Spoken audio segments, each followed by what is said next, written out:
Love it. Welcome back to Heard Tell. Okay, I've been wanting to cover this topic for a while. We've covered it in the news, but we haven't been able to really dig into it in depth. But a group of our friends, friends of the program, friends of the show, friends of ours, have done an excellent report on it called the Blood Gold Report. We're going to get into it with David Clement. You've seen him on the program many times before. He's the news director up for the News Forum up in Canada. He's also a senior fellow at 21 Democracy. There's a list of people involved. We'll get to them in a minute, but we're going to talk to you about it, Dave. Appreciate the time, my friend. Thank you very much. This group of folks, I follow almost all of them, so I was already aware of it. When you put a team together to get into this, I was struck by the background and the diversity of the background of these folks. You have an African expert, you got a humanitarian expert. You've done a lot of work outside of some of your commentary stuff, but you do a lot of on authoritative regimes. That's kind of one of the things you've studied a lot over the years. Mm-hmm. It really does take a diverse background of people to dig into a subject like this because it covers so much ground, because you got an authoritarian regime. It's an economic ploy for money. Economics is a nice way of saying is stealing money. There's a huge military component. There's geopolitics involved. You really do need that kind of a broad base to get into this because it's such a mess to try to explain, and it covers so many different areas. Yeah, and it is quite a team that's been put together. The group of us who, I mean, as you can understand, with the length of the report, took quite a bit of time to put all of the pieces together and frame it in a way that was understandable for a general audience and policymakers in Canada, the US, and the EU as well. So it's been quite a journey so far, and not to pat ourselves on the back, but I feel like it's a bit of a dream team of folks who've helped put this together. Now, the way we have to start in on this, the Blood Gold Report, we're linking to the entire thing. Read the whole thing. It's a very deep subject, but it's in plain language. It's easy to understand. It's well laid out. We're dealing with Russia. We know Vladimir Putin is the dictator of Russia. We know he has the elections where he gets 90. He was gracious and went down to 93% this election. I guess he really wanted to show off a little bit. Russia is not a normal country. And I want to be real careful here. When I say Russia today, mostly I'm going to be talking about the Russian regime, Vladimir Putin and his thugs and his oligarchs. The Russian people are a little bit separate from that. Just want to lay that out first. So when I'm saying Russia, I'm mostly talking about Putin and the regime here. It's not ran like a normal country. It has the trappings of state. It's a huge country, obviously. It has vast oil and other resources. It has a big military, but it's not run like a normal country. It's not even run like a normal dictatorship. It has an oligarchy that has propped up Putin. It has a lot of criminal elements, and that's how you have to explain the Wagner piece, because Wagner is a very unique thing for a very unique country. So when we say dictatorship, yeah, it is, but this has some unique principles we need to understand to get to the Wagner piece, isn't it? Yeah. It's one part corrupt dictatorship, one part kleptocracy would be the best way to describe it, between Putin, the oligarchs, and the Wagner forces. So on Wagner, they are essentially the ugly private military, the PMC arm of the Kremlin.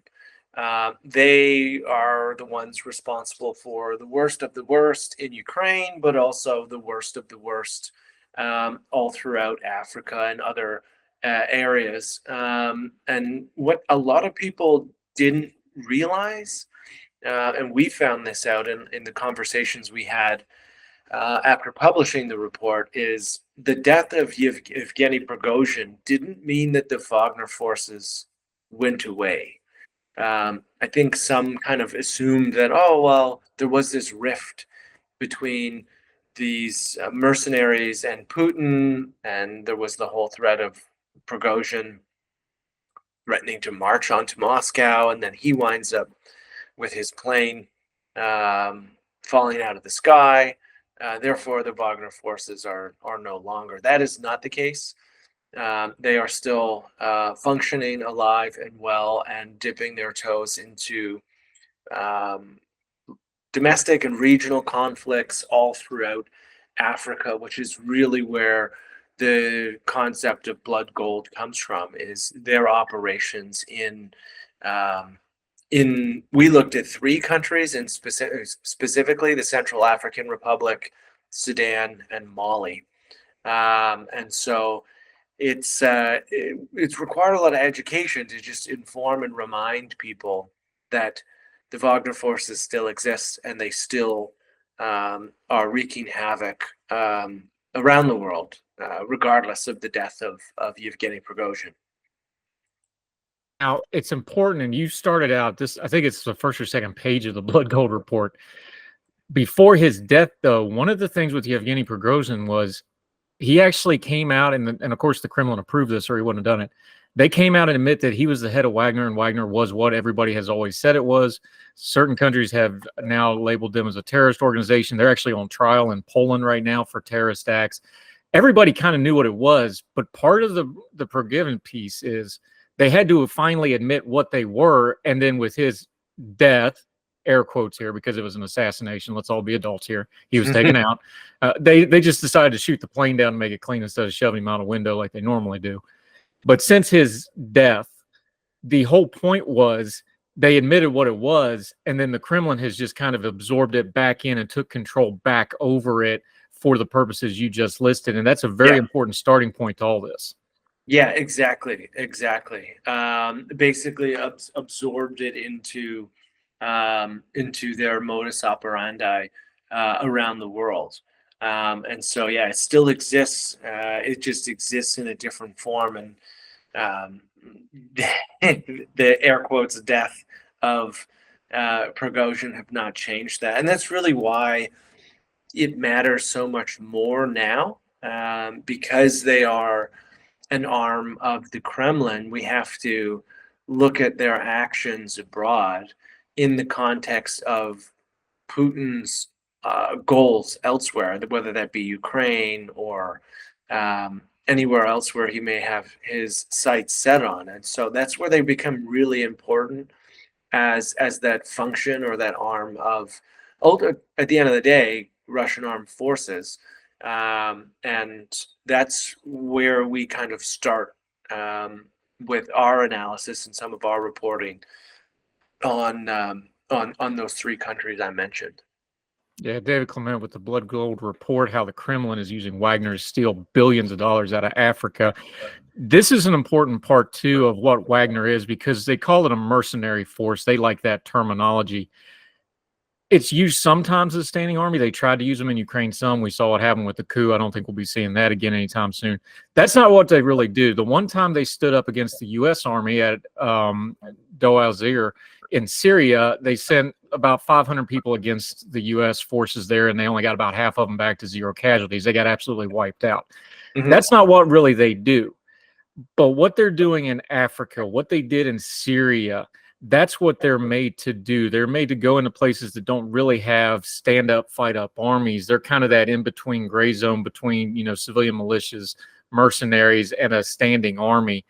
We have to go to Syria to understand what they're doing in Africa right now, though, because despite the U.S. giving them an ass-kicking, that was a great, great victory for not only Wagner, but the system that Putin and Russia wants to use to project power. That's the lesson they learned in Syria.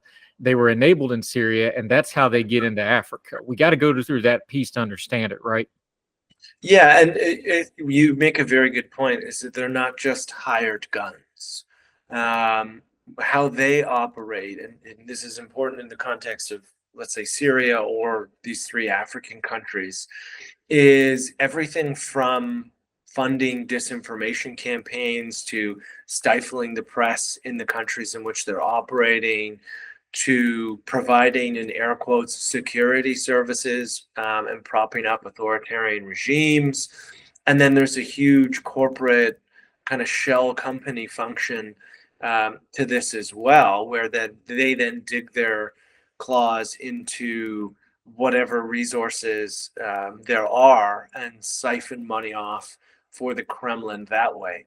And so what we've seen is this really nasty exchange of, again, air quotes, security services, which includes all sorts of other nasty things domestically, in exchange for keeping these dictators in power and ensuring that they're insulated from pressure, both domestically and internationally.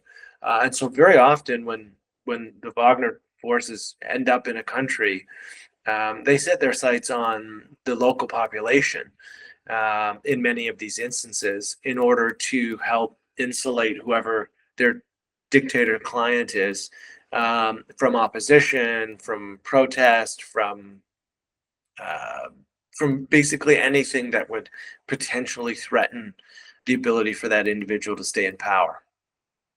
Yeah, David Clement with the Blood Gold Report.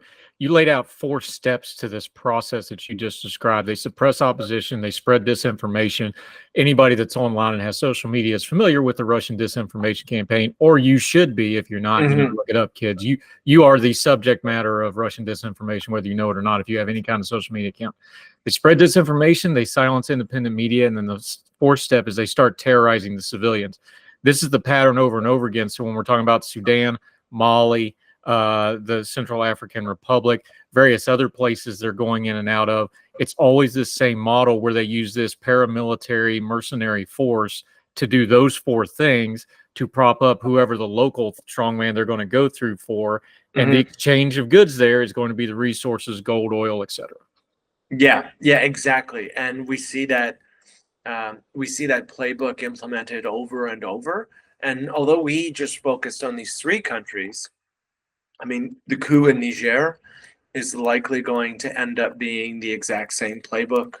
That's not the subject of our reporting, but as you see kind of unrest spread throughout that part of Africa, you're seeing the calling cards of Russian influence and the Wagner mercenaries throughout. And so we're going to continue to see this, unfortunately, spread if something isn't done about it. If it just if that 4-step process is allowed to just run rampant through Africa, we're going to see the just complete erosion of the rule of law in many of these countries. You're going to see dictators propped up with the backing of Wagner and the Kremlin. You're going to see the erosion of whatever free press exists in these countries, or civil society groups who oppose the authoritarian regimes they're then forced to live under.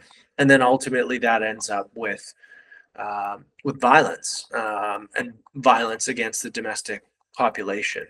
And we've seen that time and time again in Sudan, in the CAR, in Mali, where a number of investigations, whether UN or otherwise, report civilians being killed, just systematic killing of innocent civilians whose crime is nothing more than not wanting to live under the authoritarian dictator who's been propped up.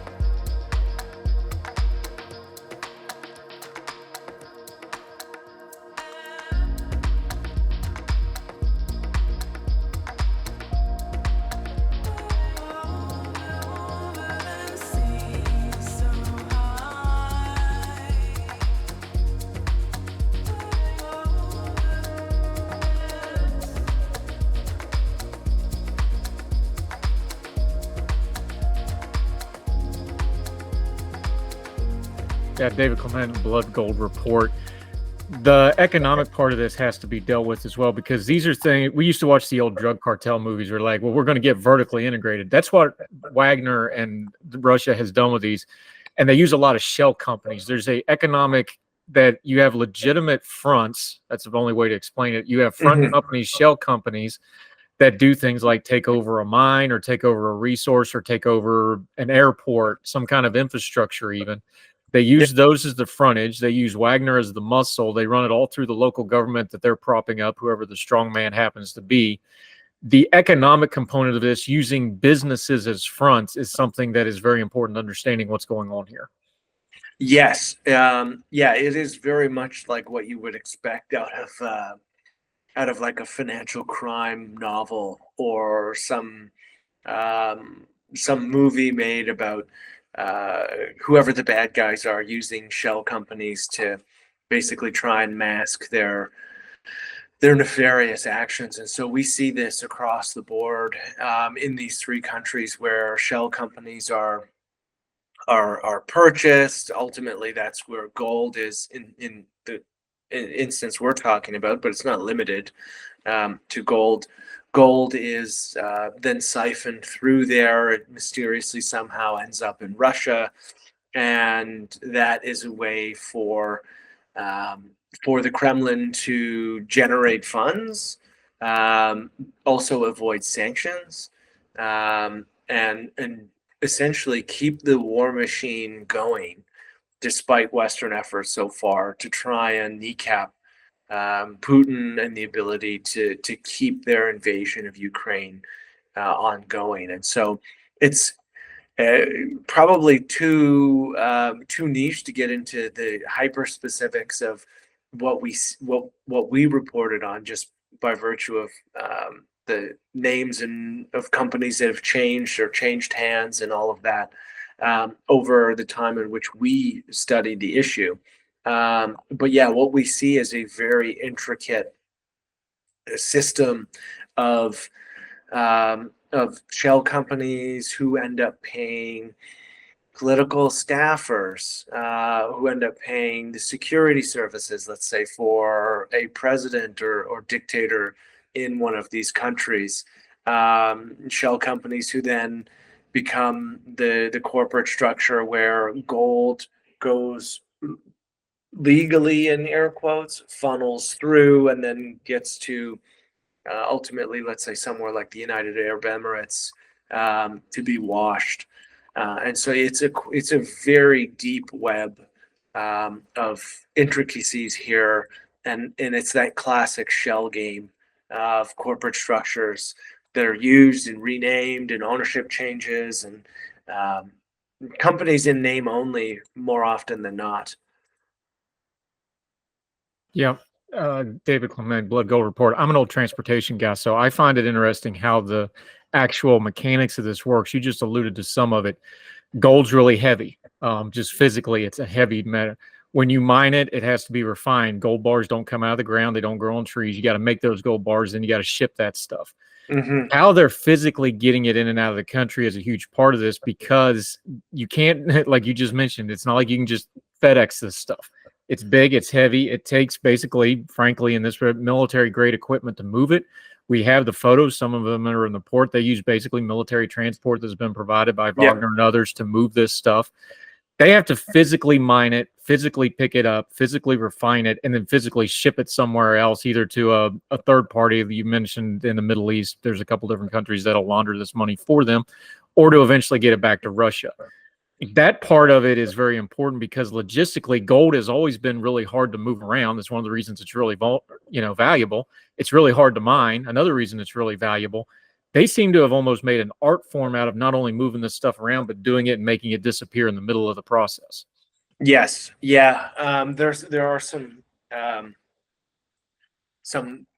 examples from our report. If we look at Sudan, um, so something like 32.7 tons of gold in Sudan were unaccounted for in 2021, and it's largely believed that it's Wagner smuggling is the primary reason for that deficit.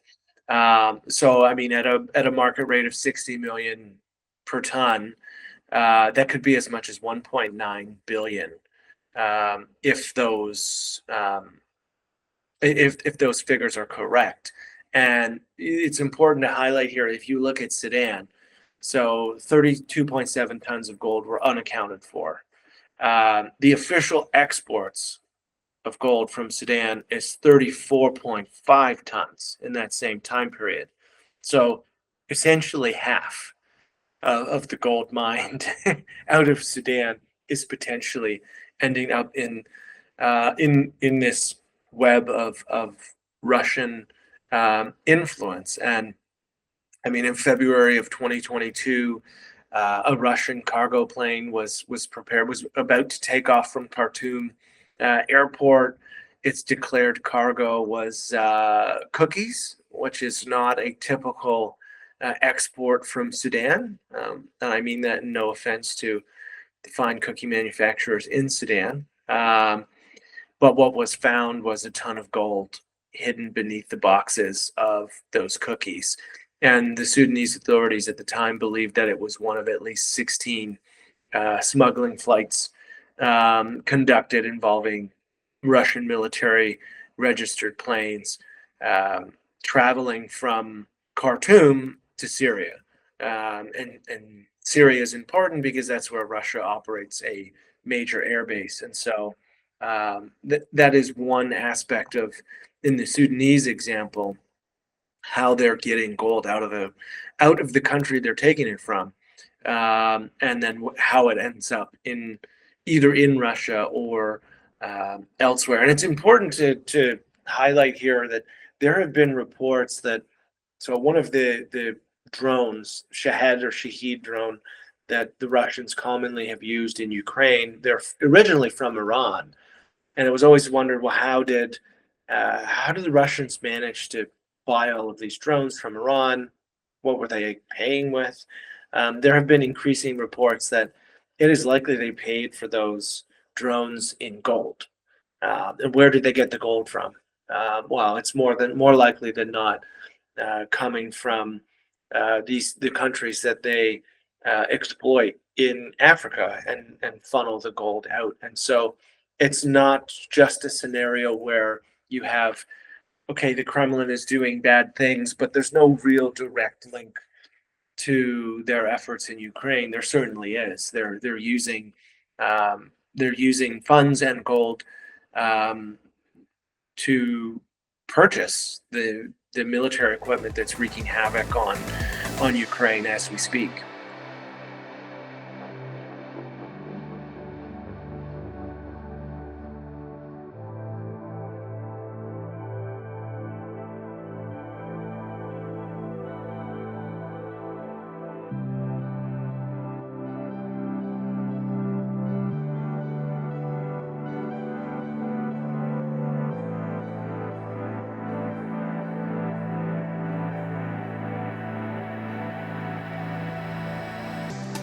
David Clement, the Blood Gold Report, along with a group of other folks. A good way to break this down, because look, I'm a logistics guy. I did that stuff for the Air Force. International logistics, especially air logistics, are extremely complicated before you throw in all the criminal elements and trying to hide it. You do a good job of breaking down a simple way of understanding it. Is there's upstream supply chain and downstream supply chain. Upstream, of course, is, physically mining it, smelting it, the buyers and the traders, that sort of stuff. The downstream is the forwarding agents, the people that will procure it, that'll move it, and then eventually the consumer, whoever's actually going to buy this stuff, right? You break it down pretty simply, but the reason you need to understand that process, and the reason we're taking time to go through it, is if you're going to do anything about Putin and Wagner, and you start talking about sanctioning, we've been sanctioning this stuff for decades, individuals and stuff. If you don't understand the difference between the upstream and the downstream supply chain and where you sanction and who you sanction and that sort of thing, talking about ways of getting into this are going to be pointless, because you got to understand the pressure points where you can actually get to the web of the stuff, what we can see, what we can't see. There's certain pressure points this stuff has to go through where it is visible, where we do know what it is, and that's where you can actually start to try to get at some of this. Yeah, and there's an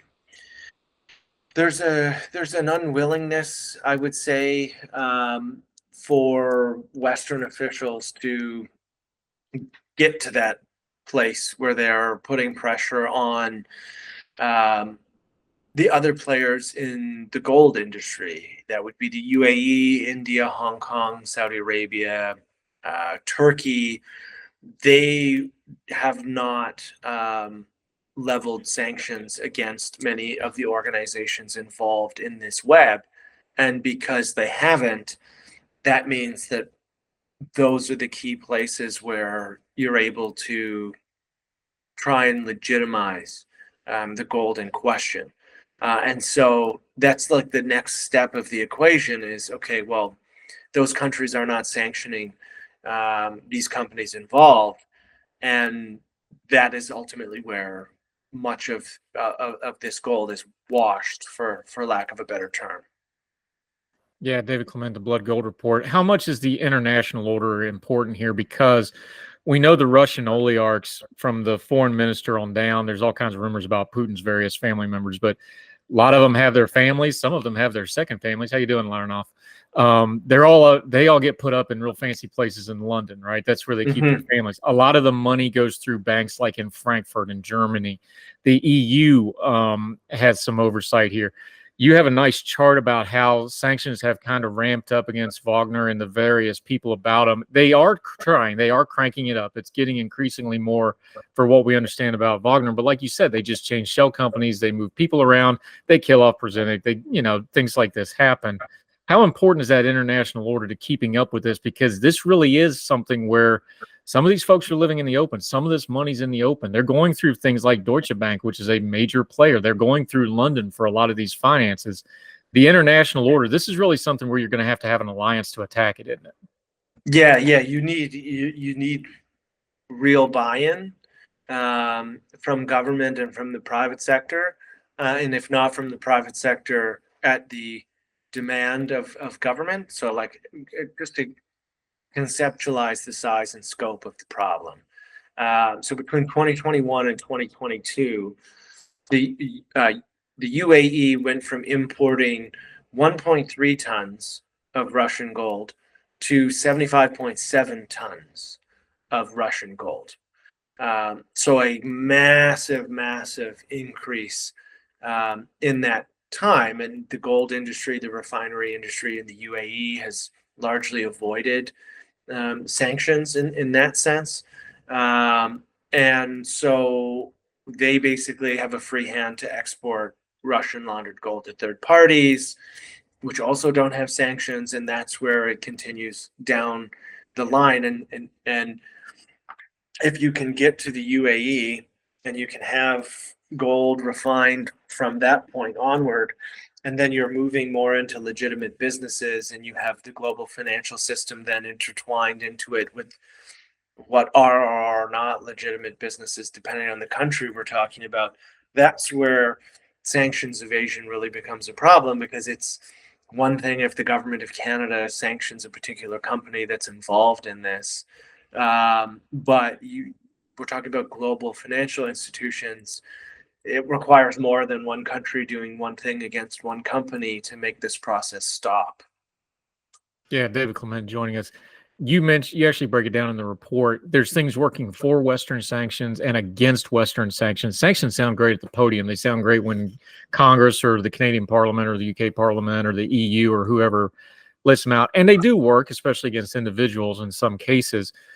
But give a couple of the real world reasons why sanctions are so hard. You already mentioned one of them. You can just send all your money to like the UAE and they handle it for you. And now it's laundered and you can go back and do it again and take a bank account out there.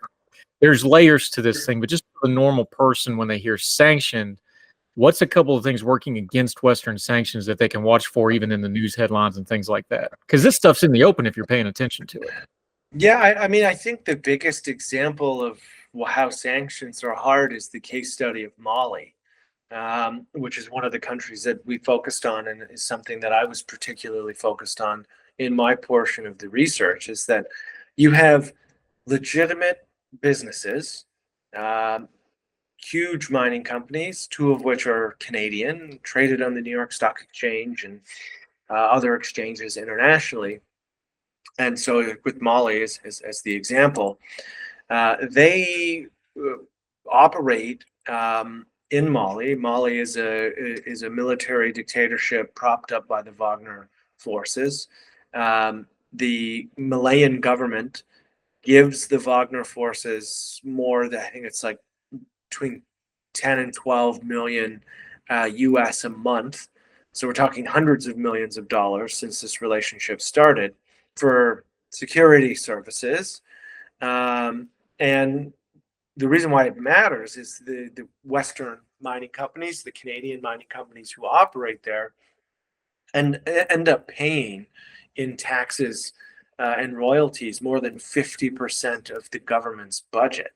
So the state in Mali is 50% funded by mining in the country, the taxes and royalties, and then in hand turn that over to the Wagner, a portion of it to the Wagner forces.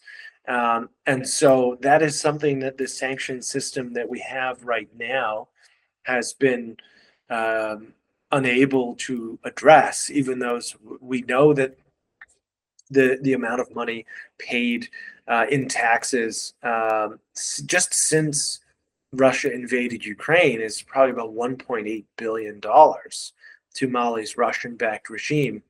But there's nothing in the sanctions portfolio, if you want to call it that, that tells the businesses who are making that process possible to knock it off or to cut it out.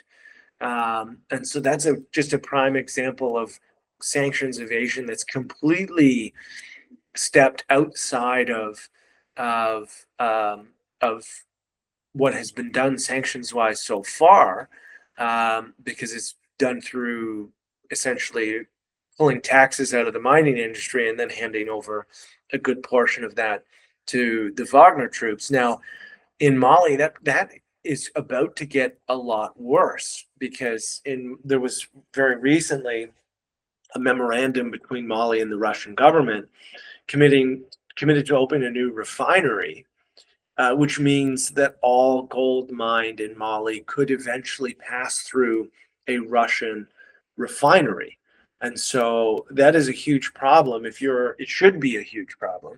If you're a Western mining company and you're looking at the lay of the land, you know that your tax dollars are not only propping up a military government in Mali that's killing its own civilians and doing all sorts of terrible things. They're handing hundreds of millions of dollars over to the Wagner troops, and at some point in the near future, all the gold mined in the country is going to run through a Russian operation.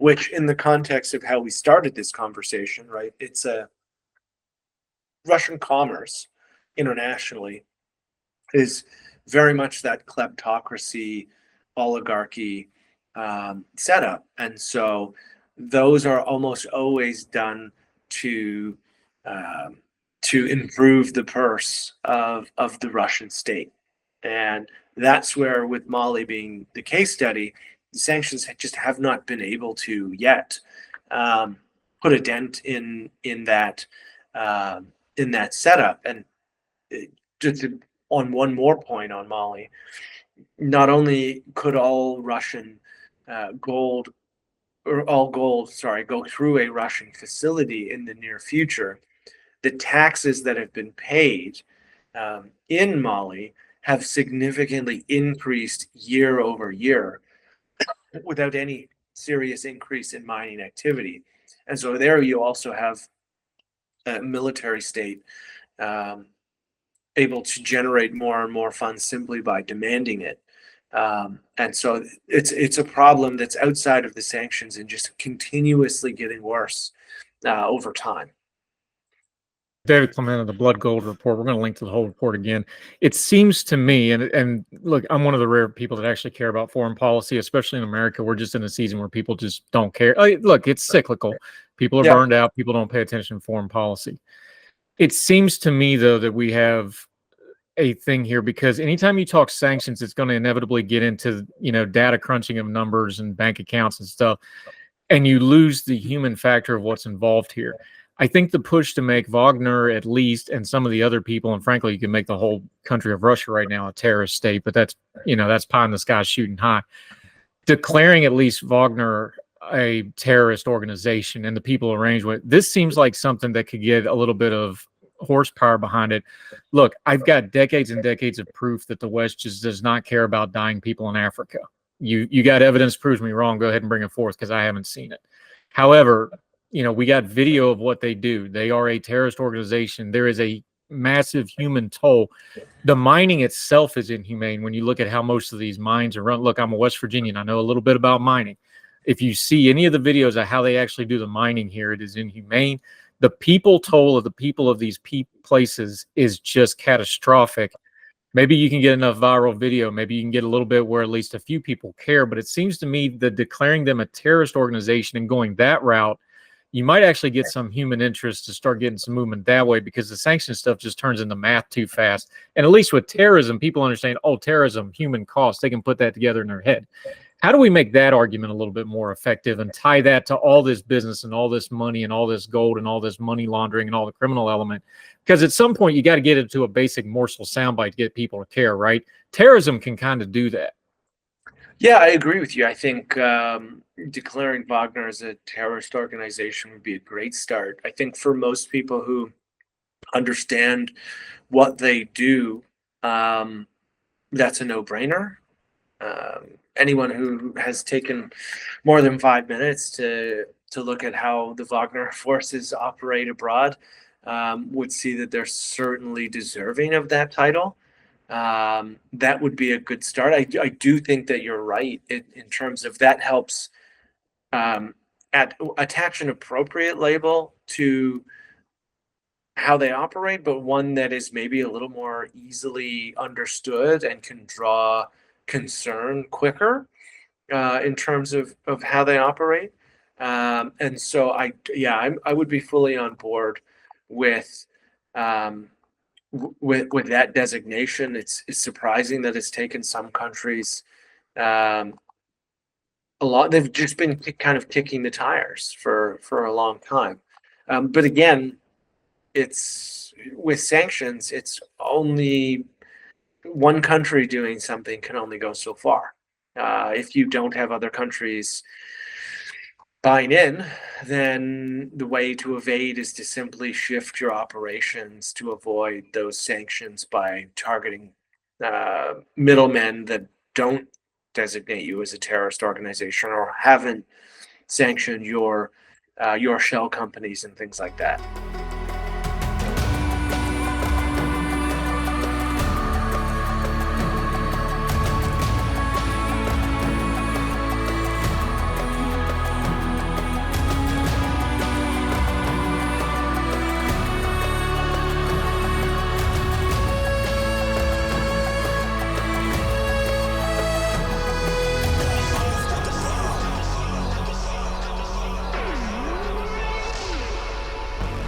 Yeah, David Clement, the Blood Gold Report. Unfortunately, and we could talk about this for 3 hours because there's so many layers. You're going to have to do this. This is one of those issues where folks are going to kind of have to do their own media scrubbing to get to this information. I know the Blood Gold at Twitter has some good feeds. That's an ongoing feed, by the way. They have lots of stuff on there. What's some of the outlets? Because look, getting reliable, you just mentioned it. One of the first things they do when Wagner goes in this country is they take over the local press and they Mhm. suppress things. We've had reports in places like Sudan and Mali where they actually just take down the internet for times Yep. when something happens. They'll just cut it off for everybody. Yep. Take down cell phone service around these mining areas. That's happened. It's something that happened in Syria as well. They don't want it out. It ain't going to get out. They'll keep it in. How can people keep up with this? Not just through the Blood Gold Report, but y'all had to draw from a lot of sources. Y'all had a hard time trying to get some of this information. How does the average person follow? Because look, the American ABC, CBS, CNN, they're not sending reporters to really cover this very often, right? BBC can't cover the whole globe at the same time, right? How do folks keep up with something like this in a responsible way? Because there is a dearth of information, and purposely so. Yeah, that's a good question. I mean, obviously, I would say first starting with that report is a great start.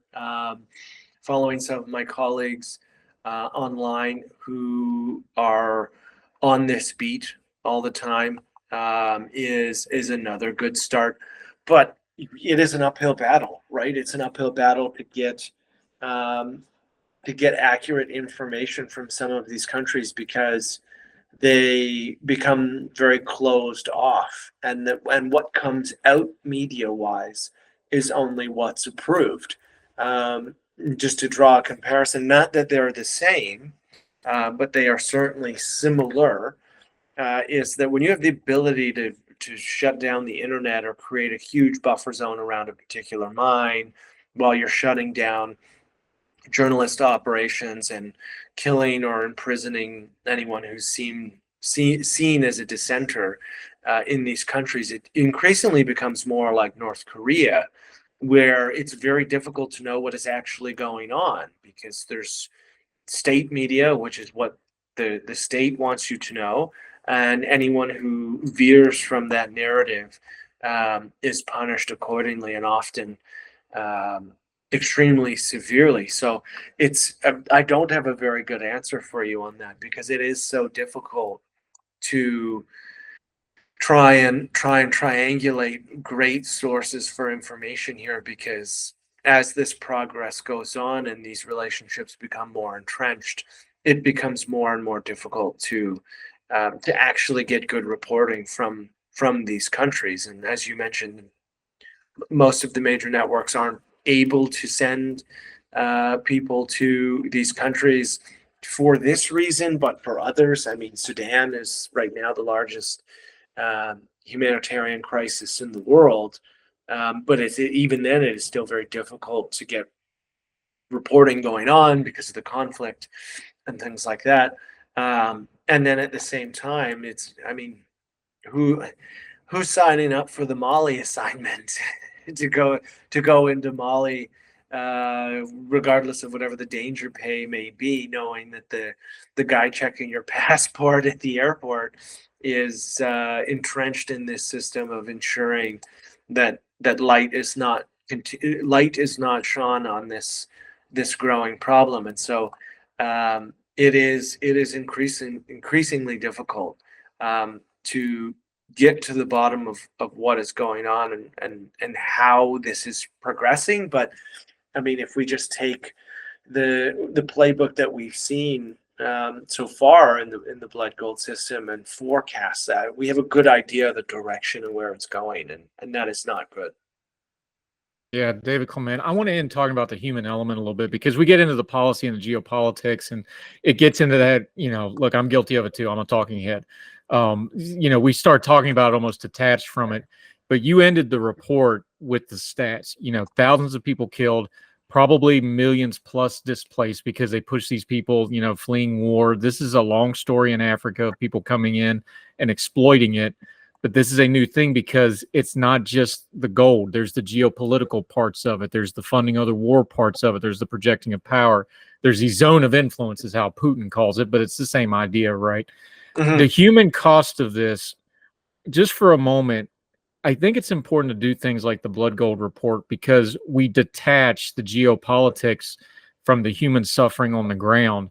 But the geopolitics of what Putin's doing, we see the video from Ukraine, we've seen the video from Syria, but what they're doing to fund that is just as brutal as the actual live shooting wars. And it's a shooting civil war in a lot of these countries. It's basically civil war in a lot of them in a lot of ways. How do we tie that together? Because it really is an all of the above thing. If you really want to get to any kind of a solution or something to do about this problem, you have to understand it in the totality of like the brutalization on the battlefield starts with the brutalization of these local populations.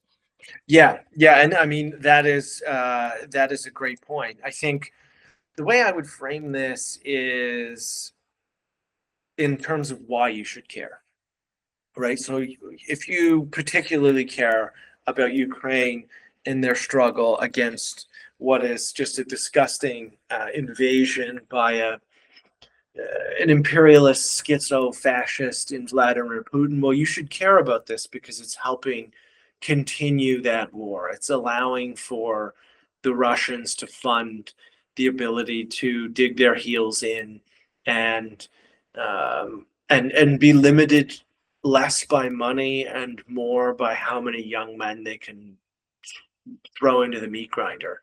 And that's the position that the war is in now. And so if you care about Ukraine, you should care. If you care about the developing world, the spread of democracy, the spread of liberal values in the context of free and or open societies, well, then you should care because the only reason why all of this is possible in Africa is because you have these awful dictator military junta regimes propped up on the bidding of Putin and the Kremlin. So if you care about the struggle and the strife of some of the most impoverished people in the world, as you should, well, the Russians are part of the problem in perpetuating that cycle of crisis, of turmoil, of poverty. And I mean, there are too many to go through. I mean, the list of atrocities committed by the Wagner forces is only growing. But I mean, there was a mass grave discovered where Kremlin-backed mercenaries killed, I think, 50 or 60 civilians in a small town and arrested 500 bystanders in collaboration with the soldiers of Mali and local militias. And like that type of egregious human rights violations, war crimes, however you want to call it, exists all the time. So if you care about those whom are the least well off in our global community, and you want to end that cycle, you should care about what the Russians are doing in these countries, because they're only perpetuating that cycle of poverty and turmoil and chaos. And if you care about the conduct of Western business abroad, you care about the values or the supposed values of how companies that carry the American flag or the Canadian flag are supposed to do business around the world, well, then you should care about how companies like Barrick Gold or B2 are operating in these countries and giving the excuse that this is just the cost of doing business, which is a remarkably weak justification for knowingly engaging in a system that empowers a brutal military government in Mali, propped up by the Kremlin, which profits the worst of the Kremlin's henchmen, who do the ugliest things on the battlefield and elsewhere. And so I would frame this under those kind of three categories in terms of why you should care. And I think that for most Canadians, most Americans, most listeners, they probably fall into one of those buckets. And those are just the major, the major reasons why this is a big problem. It's a growing problem. It's getting worse, and some coherent, concrete steps have to be made in order to do something about this. Yeah, it's well said. Look, anytime you've got somebody running roughshod over people, usually you follow the money, you get to the truth of it. And that's exactly what the Blood Gold Report's doing here. We know Putin's a bad guy. We know Wagner's a bad guy. We know they're doing all kinds of bad things. But when you follow the money, it makes it really crystal clear just how bad, how widespread, and you just mentioned it, who's complicit, who's enabling it, and who's turning a blind eye to it. We're not doing that. We're talking about it. bloodgoldreport.com, Blood Gold Report on the Twitter. Let folks know where they can follow what you got going on in the future, because, again, this isn't just a report. This is an ongoing way to kind of keep up with this. Let folks know how they can follow you, keep up with the Blood Gold Report stuff, and stay up to date until we get you back on Heard Tell again, my friend. Yeah, you follow me on Twitter at Clement Liberty. You'll see some of the Blood Gold stuff as well as other things that I'm working on.